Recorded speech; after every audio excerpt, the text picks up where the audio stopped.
whether you find it difficult or not, what are the consequences of not giving feedback? What's the impact on your team, on your organization, because you can't give well meaning, well intentioned, purposeful feedback? Something I can do something with. The question is from Thinking Focus. Hey, I'm Ricky. Hi, I'm Graham. And today, the question is, why do I find giving feedback so difficult? And this is part of a mini-series of The Question Is. It explores questions that often come up when we're coaching. When faced with this question, how might we respond? So today, Graham, as I've said, it's all about feedback. Why do we find it so tough? Well, I think feedback's a fascinating subject anyway, and it does come up a lot where you've got people who they've got somebody that they need to give feedback to, regardless of level in organisations. And sometimes it might be a junior member of the team, it might be a peer, it might be their manager. But the number of times people go, well, how do I do it? It's one of those things. There are some, I'm sure, as we'll share, there's some kind of hints and tips you can do with it. But I just think the whole thing around feedback it's just fascinating because you're giving feedback all the time, aren't you? Inevitably, just in terms of your reaction, in terms of your expression, your body language is all giving you away in terms of how you see somebody in a particular moment. But for me, you talked about skills, and I think skills, whilst important, are nowhere near as important as mindset. Yeah. Because how we feel about having to give feedback, potentially a tough message, potentially something that requires behavioral feedback, we find that really hard, and we find that tough to express what we really mean. And whilst the skills can help with that, if you don't feel like you can even embark in the conversation, well, you're done before you start, right? Yeah, and it's that's almost that skill will thing, isn't it? You can learn how to give feedback and all that, but if your mindset's wrong in the first place, if I'm not sure wrong's quite the right word, but if your mindset's not in the right place to do it, then you put it off. I think most managers don't have those kind of conversations, or most people don't have those feedback conversations because there's something that stopped them. They know how to do it, but they're worried. They don't want to hurt people. They don't want it to lead to conflict. A whole host of, I guess, those that kind of emotional response, emotional reactions that we perceive when we deliver feedback, which stops us from doing it. And most of those are what we believe will happen. Yes. We don't know that for a fact. I mean, I reckon, and this has got no science or evidence behind it, but I reckon this is one of the single biggest factors that limit organizational performance. We can give clarity, we can do all those things, but the ability to give feedback is crucial. Yeah. And not just the bad stuff, by the way, the good stuff too. Yes. Yeah. Giving feedback that is purposeful, meaningful, that I can actually do something with. We spend a lot of time with clients talking about, how do you catch them in? Yes. Catching them out, well, relatively, that's fairly straightforward. Giving the message about it, that's the tough bit. But how do you catch them in? How do you encourage more of what you want, more of what you want to see? Yeah, and I think it's that. Well, it also for me, I think, also goes back to how you've received feedback yourself in the past. So if what you've been on the receiving end of is a telling off, for want of a better choice of words, that's how you perceive. Well, that's what feedback is. The phrase I would always use to people is just get into the habit of giving feedback, not constructive criticism, the term that often gets used, or any of that. Just feedback, and that's the positive stuff as well as the negative stuff. Who's doing a great job for you right now? Who did a great job for you yesterday? Have you said that? Have you told them that? Start with the easy stuff. The telling someone they've done a good job or giving a bit of praise, I always find is easier than having that more difficult, actually, there's something you need to change, something I need to tell you about type conversation. But I think because we haven't got into the habit of giving feedback generally, all we're doing is we're telling people, in our mind, all we're doing is telling people off. And that's what stops us from doing it.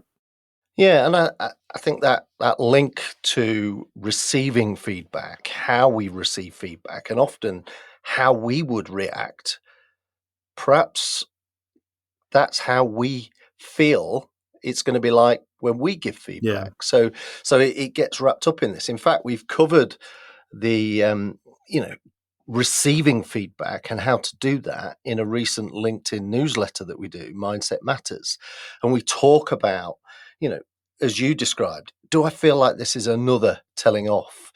But also, do we discount the feedback because we're not good at receiving praise? yeah, So part of the need to give good feedback is also to help people be comfortable receiving praise. And of course, that's about how and where and all of those things. But as good as we need to be at giving it, we also need to get good at receiving it too. yeah. And I also think about the problem. I think that when people perceive the praise piece is, I know when I first learned to give feedback, you get told to do the old praise sandwich. Not that it's praise because that's not what's in the middle, but I never heard it called that. It began with an S, as far as I remember. yeah, that was a one. But you kind of go, that I think that devalues giving of praise. Here's some good stuff.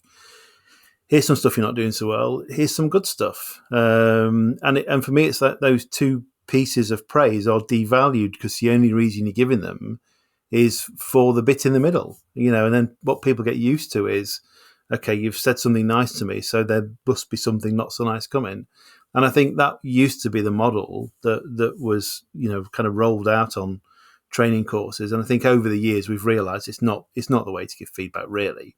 Because you're always going, if I've got something I need to pick you up on from a behavioural point of view, or you've had some negative customer feedback or whatever it is, I've now got to find two nice things to say to you that wrap around it.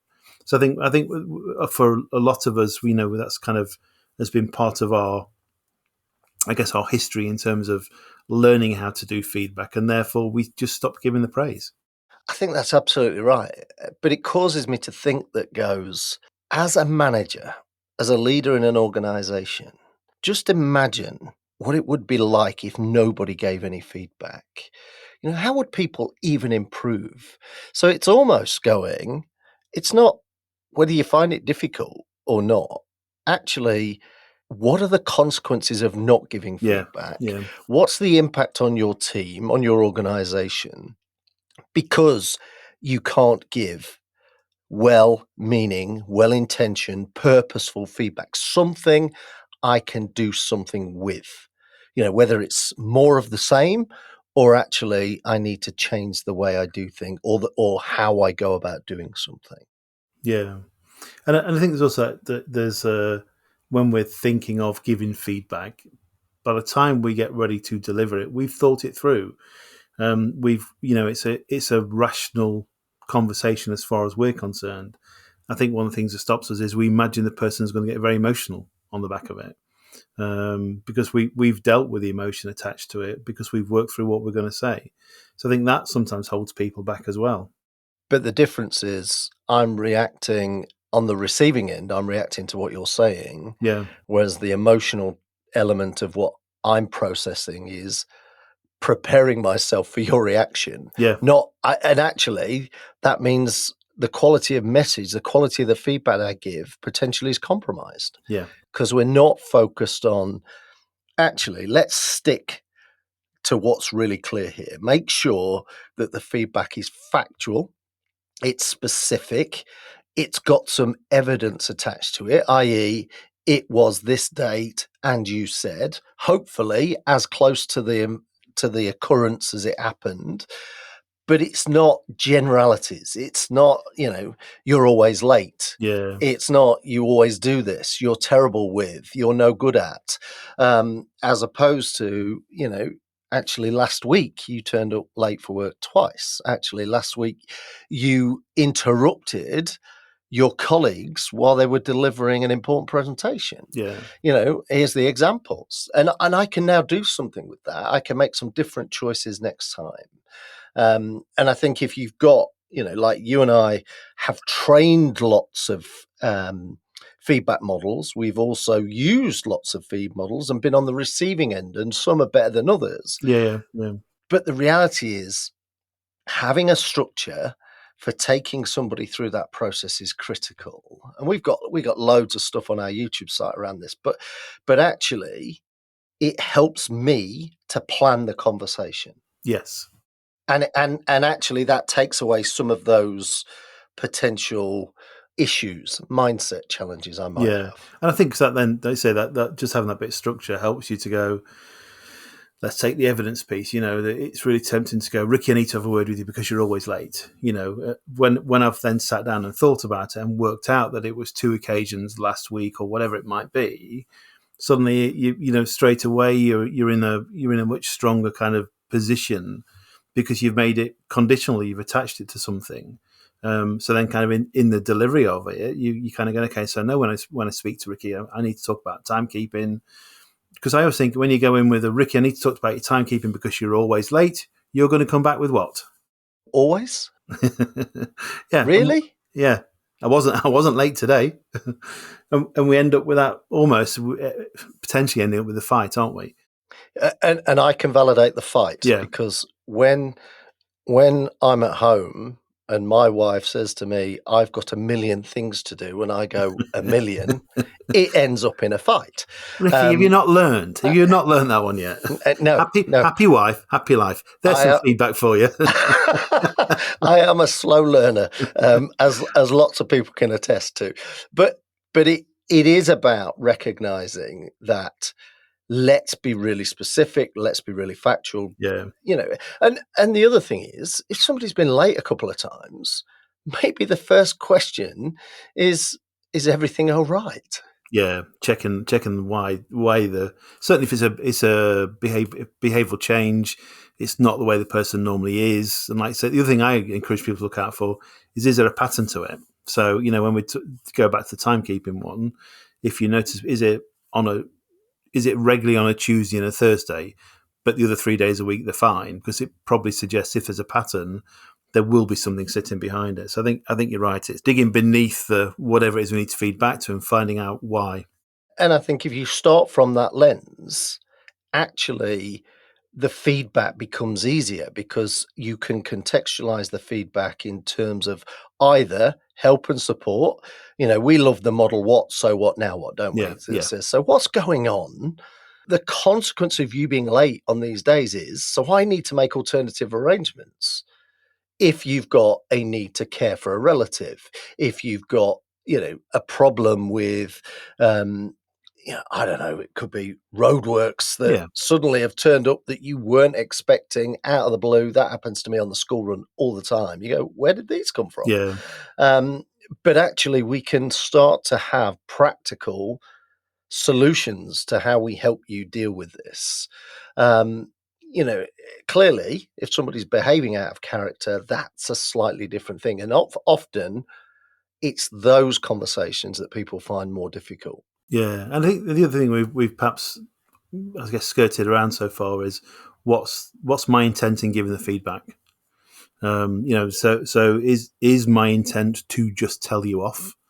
And if I recognize that's where I'm coming from, then I'm going to want to not deliver it, because I recognize that might lead to conflict and challenge back. If my intent is to help you grow, develop, whatever the right words might be around that, then that becomes, again, back to your mindset, a very different mindset. So I think I would always encourage people to check in with what's your intent? What are you hoping to do by delivering this feedback? I think that's really, really powerful. I think the intentions piece is crucial, because as a manager has given lots of feedback conversations, and I've got quite a few wrong, I've got quite a lot right, and somewhere in the middle. But if my intention is just to have a vent at you, you're probably better off not saying anything. Because the impact and consequence of that on the individual could be catastrophic in terms of how they feel, about their motivation, about their desire to even want to be in the organization. But I still come back to, this is about stepping up. This is about, you're a leader or a manager. You have got to make sure that, A, you've got the skills, but you've also got to work out your mindset, because you are letting that individual down by not giving them feedback. And of course, there are some consequences or potential consequences when you start feeding up, because you started all of this with, we're giving feedback all the time. Yeah. And there are some potential pitfalls to be wary of if you're giving feedback up the line as opposed to down the line. Yes, yeah, definitely, yeah, yeah. And I think it isn't it? It's that, if when we coach people and they go, I need to give feedback and I'm not sure what to do. I think you're right. It's do they know how to do it in the first place? If not, there are models out there. Are they wanting to deliver it with the right intent? Checking in what that might be. What's their mindset around it? What are they imagining in terms of the person receiving it? Are they imagining someone getting very emotional and therefore there's going to be a fight and therefore we don't do it? So I think there are a few things wrapped up in this that are I guess for anybody, whether it's a manager delivering to one of the team, whether it's delivering it to a peer or delivering upwards, there's some basic things I think, aren't there, around skill, around mindset, maybe around some process stuff that can clearly help in these situations. Absolutely. To find out how Thinking Focus can unlock the potential within your organization, go to www.thinkingfocus.com, where you'll discover more about the work we do, helping our clients increase productivity and enable change.